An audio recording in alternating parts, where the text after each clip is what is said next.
का एक रिएक्शन छोटा सा मैं सिर्फ इसमें जोड़ देता हूं। हाँ बोलिए। पटना, गया, औरंगाबाद, नवादा, ये वो इलाके हैं जहां पिछली बार एनडीए ने खराब प्रदर्शन किया था।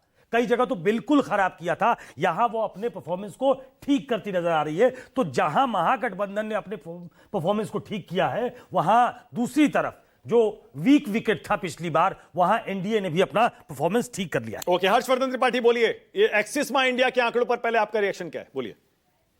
नहीं, देखिए ये अच्छा है। मैं भी ये मानता हूं कि इसमें डिटेलिंग थोड़ी ज्यादा है। और अभी जो दिख रहा है जैसे सीमांचल के इलाके में, तो इसमें तो कोई संदेह ही नहीं था। मुझे तो कभी नहीं था कि मुसलमान तेजस्वी यादव और राहुल गांधी का चेहरा देखने के बाद कहीं और जाए, उसमें कोई भ्रम नहीं था।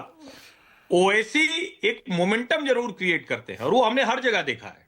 लेकिन क्या दूसरे हिस्सों में, जो राज्य के दूसरे हिस्से हैं और जो हम देख भी रहे हैं कि 2% 3% का वोट का फर्क है, तो क्या ओवरऑल वो होता दिख रहा है, या अंत में 5 से 10% का जो अंतर है जो दूसरे सर्वेज में है उधर जाता हुआ दिख रहा है? मुझे लगता है कि ये देखने की बातें होगी। और एक बड़ा रोचक मैं देख रहा था एक्सिस माई इंडिया का ही, कि जो एनडीए को यादव से ज्यादा मुसलमान वोट करते हैं।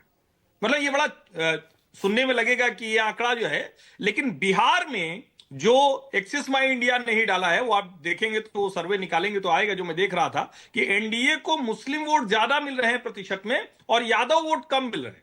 ये भी एक उसमें बड़ा अच्छा हर्षवर्धन जी, एक सेकंड आपको रोक रहा हूं, क्योंकि ये अब सीटों के आंकड़े आने शुरू हो गए। जो अभी तक इलाकेवार, जो हमारे पास क्षेत्रवार आंकड़े आए हैं, उनको मैं टोटल कर रहा हूं, तो अभी तक एनडीए 110 पर पहुंच गया है। जो भी मैंने स्क्रीन पर थोड़ी देर पहले आंकड़ा दिखाया वो थोड़ा पुराना हो गया, क्योंकि उसके बाद एक दो और इलाकों के मेरे पास सीटों के ब्रेकअप आ चुके हैं। एनडीए का आंकड़ा 110 हो चुका है और महागठबंधन की भी सीटें अभी जोड़ रहे हैं। अभी आपको आपकी स्क्रीन पर दिखाते हैं एक्सिस माई इंडिया का ये जो एग्जिट पोल है, ये सीटों के लिहाज से एनडीए और महागठबंधन में कितना अंतर दिखा रहा है। पर हर्षवर्धन त्रिपाठी, क्या आपको पूरा भरोसा हो गया है सारे एग्जिट पोल देखने के बाद कि अब पिक्चर क्लियर है?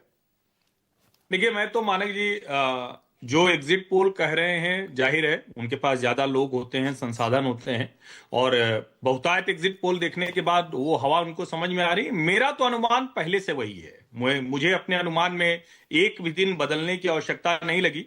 और ईमानदारी से कहूं तो शीतल जी के साथ रहते हुए 3 बार में और वो भरोसा पक्का हो गया, क्योंकि शीतल जी थोड़ा हिचक के बीच बीच में कह रहे थे दूसरा, लेकिन वो भी ये बता रहे थे।